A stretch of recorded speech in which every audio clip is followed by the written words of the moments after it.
Hey tribe, and welcome back to the Empower Yourself with MLG podcast.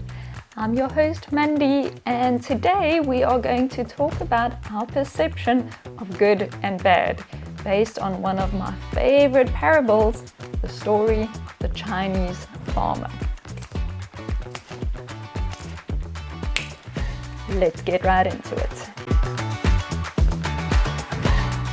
You know, sometimes this world does not feel like a kind place, and life does not particularly feel like a joyride every single day.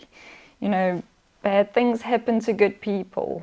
Our hopes can get shattered. Life can throw us an unexpected curveball, or quite often we just feel completely out of control. You know, all those fun aspects of the human experience. Now, when these things happen, we are usually very quick to judge it as being either good or bad, lucky or unlucky, maybe a good omen or a bad omen. And another thing that we always try to do is to find a deeper meaning in any occurrence, especially in the bad ones, right? We don't like to accept that some things just happen. We want to understand why so that we can feel some sense of control again. Because if we can't, the alternative belief we'll have to accept is that what happens to us is completely random with no structure or plan. And that's a pretty terrifying thought. Now, one story to which I always come back to and which gives me immense peace is the parable of the Chinese farmer. Its brilliance lies in its simplicity, and it can be called to mind any time you feel fear or anger or uncertainty toward life, which, if you've been alive for longer than 5 minutes, you've probably experienced quite a few times already. Okay, just a disclaimer, I'm telling the story in my own words. I couldn't find the original text, but yeah, you'll definitely get the message. So buckle up, kids. It's story time. Yay! There once was a farmer who lived in China in a poor little village. Now, this farmer was the only one who owned a horse, and this horse helped him a great deal in his work. Now, his neighbors would often come to him and say, "Oh, what good fortune you have to own a horse." To which the farmer would reply, "Maybe it's good, maybe not." One day, the horse just ran away for no reason, and the neighbors all came to the farmer and said, "Oh, your horse ran away, what misfortune." To which the farmer replied, "Maybe it's bad, maybe not." Several months later, the horse suddenly returns, bringing with it 7 wild horses. News got around town, and the neighbors all exclaimed, "You are just one of the luckiest people ever. Now you have 8 horses." To which the farmer replies, "Maybe it's good, maybe not." A week later, the farmer's son was trying to tame one of the wild horses, and he fell and broke his leg. Again, the neighbors came. Small towns, word gets around pretty quick. And the neighbors said, "Oh no, we are so sorry about your son, and at such a bad time with all the farm work that you have to get done right now." Want to guess what the farmer says? You got it. Maybe it's bad, maybe not. The very next day, the army came around to draw all young men to fight in a brutal war. All the healthy young men of the village had to leave, and many families suffered great loss, with their sons never returning home again. The farmer's son, however, was not drawn because of his broken leg.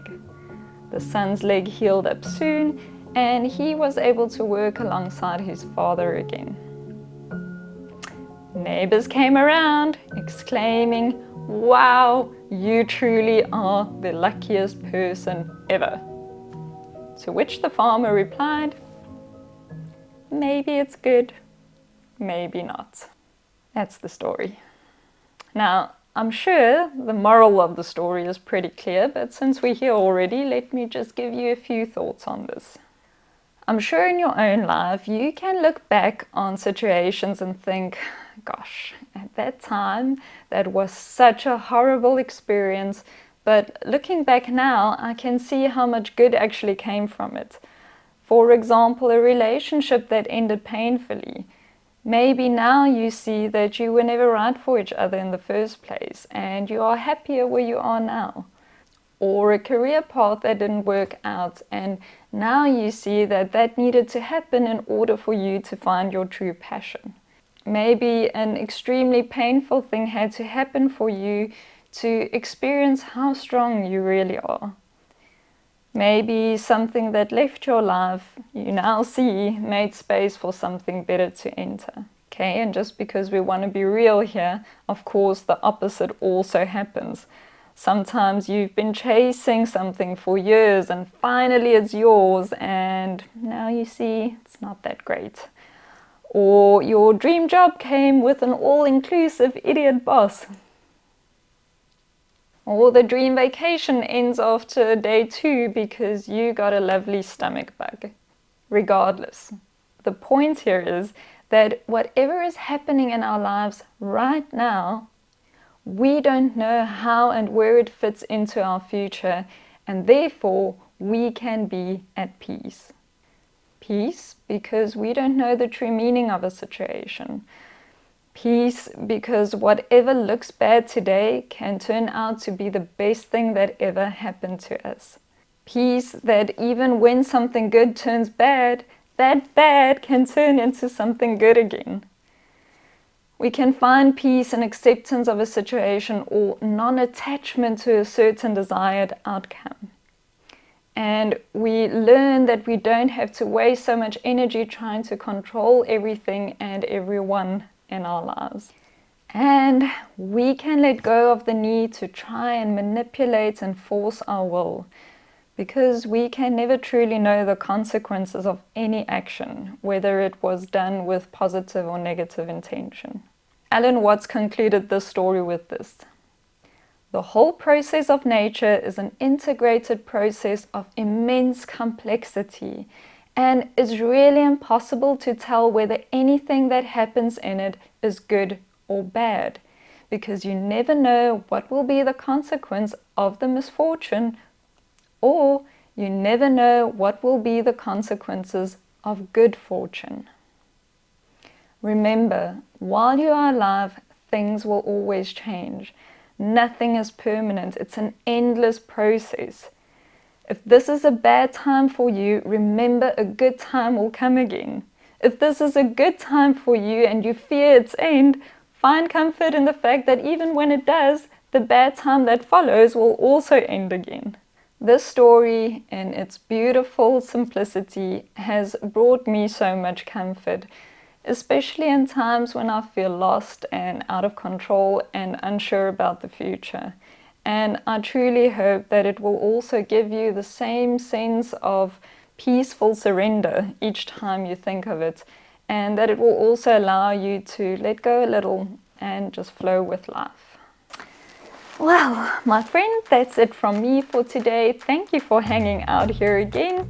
And I just want to let you know that even if you feel like no one else does, I really appreciate you for being on this path of self-growth. May you have an awesome rest of your day, and as always, never forget to live an empowered life. I'll catch you again in the next one. Bye!